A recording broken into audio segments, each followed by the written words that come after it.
باڵەکایەتی لە دوای ڕاپەڕین ئاوەدان کراوەتەوە لەسەر ئەرچی هاوڵاتیان خۆیان. لە سەرەتادا بە هاوکاری ڕێکخراوە خێرخوازی نێودەوڵەتیەکان لە دواییشدا جێبەجێکردنی ژمارەیەک پرۆژەی خزمەتگوزاری لەلایەن حکوومەتی هەرێم، بەڵام تا ئێستا زۆرترین کەموکوڕی و گرفتی هاوڵاتیان هەیە. قەزای چۆمانی شکەرە و قەزایانەی کە لە ناوچەی سەرسنووریە ئەتوانم بڵێم ئێستاش نیوەی هاوڵاتیانی ئەو ناوچەیە نەگەڕاونەتە ناوچەکانی خۆیان سەبەبەوەی کار و کەسابەتی لەم ناوچەیە کەمە، واسی خزمەتگوزاریەکانیش سنووردارن.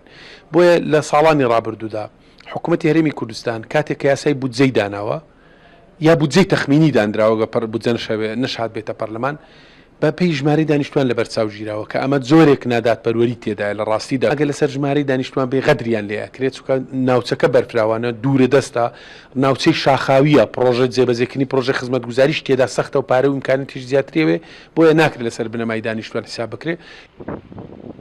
یەکێکی تر لە گرنگی پێنەدانی حکوومەت و دەسەڵاتدارانی سنوورەکە بە دانیشتوانی باڵەکایەتی وای کردووە گوند و ئاواییەکانی ئەو سنوورە بەرەو سۆڵبوون بچن و فراوانی بە خۆیانەوە نەبینن. بەتابەتی کێشەی ڕێگای سەرەکی گوند و ئاواییەکان و نەبوونی ئاستەکانی خوێندن و نەبوونی بنکەی تەندروستی تەنانەت بە کۆمەڵێک گوند و ئاوایش، کێشەی ئەو کارەبا و چەندان گرفتی تر. توانستی حکوومەت و توانای دارایی حکوومەت لەوانەیە بۆ شێوەیە نەبیێت وەڵام دەروی هەموو پێداویستەکانی بیتن.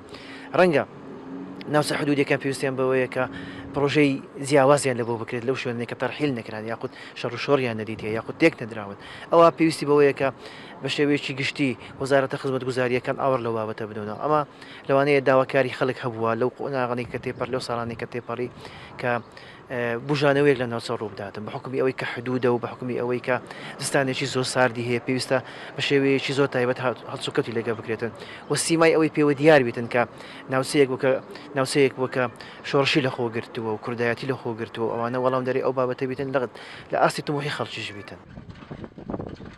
نیگەرانی زۆر جاری لای هاوڵاتیان لە بەرامبەر پرۆژە خزمەتگوزاریەکان کاتێک جیاوازی دەکرێت لە جێبەجێکردنیدا. بەڕای هاوڵاتیان گرنگی بەو ناوچە و گەڕەکانە نادرێت کە بێڕوڕای سیاسیان لەگەڵ ئیدارەی سنوورەکە جیاوازە. لە کاتێکدا پرۆژە خزمەتگوزاریەکان لەلایەن حکوومەت ئەنجام دەدرێ و پێویستە بەبێ جیاوازی پێشکەش بە هاوڵاتیان بکرێت. لە ماوەی حکومڕانی هەرێمی کوردستان کۆی ئەو پرۆژە خزمەتگوزاریانەی لە سنووری باڵەکایەتی جێبەجێ کراون لە ئاست پێویستی و داخوازی هاوڵاتیان نەبووە.